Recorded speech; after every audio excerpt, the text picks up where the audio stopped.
குடும்பம் என்பது தன்னுடைய குடும்ப உறுப்பினர்களை மட்டும் போற்றி பாதுகாக்கும் வீடு என்று சுயநலமாக நம் மூதாதையர்கள் வரையறை செய்து வாழவில்லை.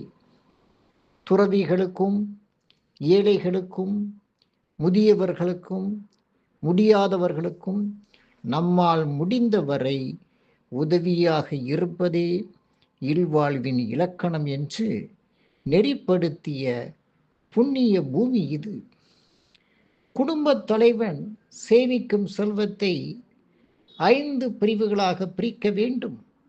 ஒரு பங்கு நாம் இந்த மண்ணில் பிறப்பதற்கு காரணமான நம் முன்னோருக்கு பிதுர்க்கடன் செய்ய, 2வது பங்கு நம்மை படைத்த தெய்வத்துக்கு நன்றி கடன் ஆற்ற, 3வது பங்கு நமக்கு எந்த வகையிலும் உறவில்லாத புதியவர்கள் வீடு தேடி வந்தால் அவர்களுக்கு விருந்தோம்ப, 4வது பங்கு நம் சுற்றத்தாரின் நலம் காக்க, 5வது பங்கு நமக்காக.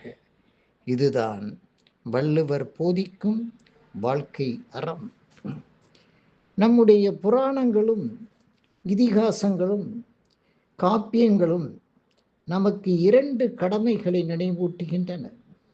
ஒன்று குடும்ப கடமை, மற்றொன்று சமுதாய கடமை. குடும்ப கடமையை யாரும் தொண்டு என்று சொல்வதில்லை. நெஞ்சத்தால் நேரடி தொடர்பற்றவருக்கும் உவகையுடன் செய்யும் உதவிதான் உயர்வானது. அதுதான் சமூக கடமை. நன்றி, வணக்கம்.